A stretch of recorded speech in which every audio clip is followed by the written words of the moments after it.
اللہ الرحمن الرحیم. شکریہ جناب ڈپٹی اسپیکر صاحب مجھے اس اہم موضوع پر موقع دینے کا. جناب اسپیکر صاحب، تاریخ گواہ ہے کہ 1948 سے لے کر آج تک انڈیا نے ہر بار ہماری سرحدوں کی خلاف ورزی کی ہے. 1948 میں انڈیا نے ہمارے اوپر حملہ کیا. 1965 میں دوبارہ انڈیا نے ہمارے اوپر حملہ کیا. 1971 میں دوبارہ ہمارے اوپر حملہ کیا گیا، جنگ مسلط کی. اور اس کے بعد آج کی اگر ہم بات کریں کارگل کے بعد تو سندھ طاس معاہدے کی خلاف ورزی، اس کے بعد ہمارے اوپر ڈائریکٹ اٹیک کیا گیا.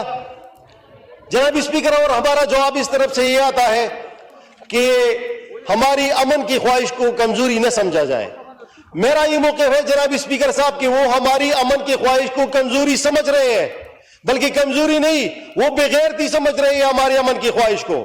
تو اس لیے ہم یہ چاہتے ہیں کہ جس طرح ہم کل پارلیمنٹ میں اس ملک کی خاطر ملک کے ساتھ اکٹھے ہو گئے، تو اس لیے ہم پاک فوج کو بیک کرتے ہیں اور ہم پارلیمنٹ میں یہ تجویز دیتے ہیں کہ پاک فوج جائے، انڈیا کو ریٹیلیٹ کرے، ان سے بدلہ لے.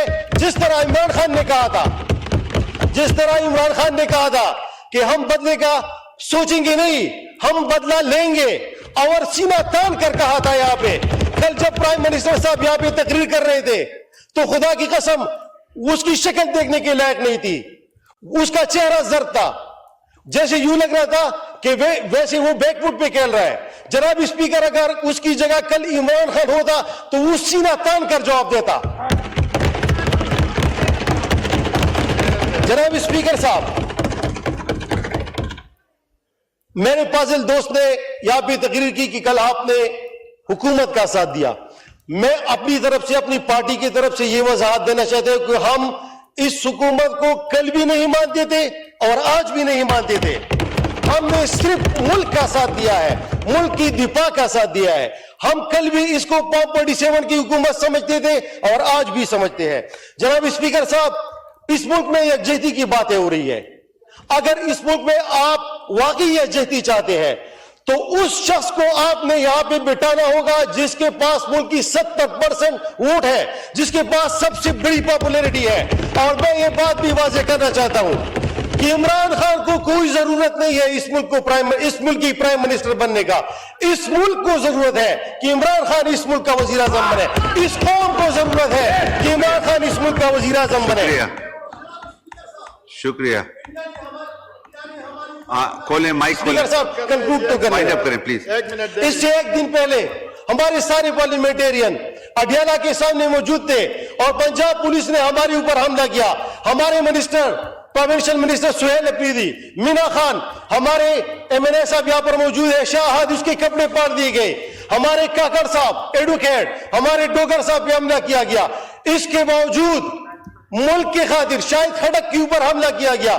اس کے باوجود ہم نے ملک کے خاطر ملک کا ساتھ دیا ہے. جناب اسپیکر صاحب، میں خیبر پختونخوا سے تعلق رکھتا ہوں. خیبر پختونخوا تو ویسے ہی 20-25 سالوں سے حالت جنگ میں ہے. ہمارے جنازے تو ویسے ہی اٹھ رہے ہیں. ہمارے صوبے میں تو امن کے لیے ہم احتجاج کر رہے ہیں. شاید یہ واحد صوبہ ہے جہاں پر ہم امن کے لیے احتجاج کر رہے ہیں. یہ واحد صوبہ ہے جس کے لیے مراد سعید نے آواز اٹھائی تھی. مراد سعید نے امن کی خاطر آواز اٹھائی. مراد سعید 2 سالوں سے چیختا رہا، چلاتا رہا کہ دہشت گرد آ رہے ہیں. ان سے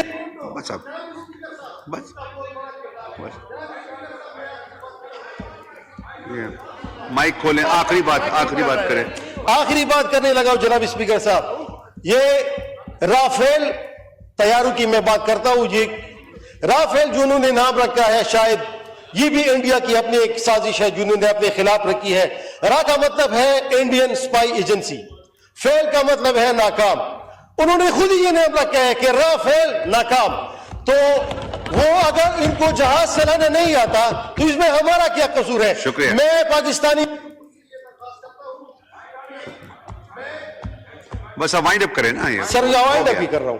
میں پاکستانی ایئر فورس سے درخواست کرتا ہوں کہ اگر آپ کے پاس ٹائم ہے تو پلیز انڈین بیچاروں کو تھوڑا سا ٹرین کریں، کیونکہ ان کو جہاز چلانا نہیں آتا. بڑی مہربانی. شکریہ. کرن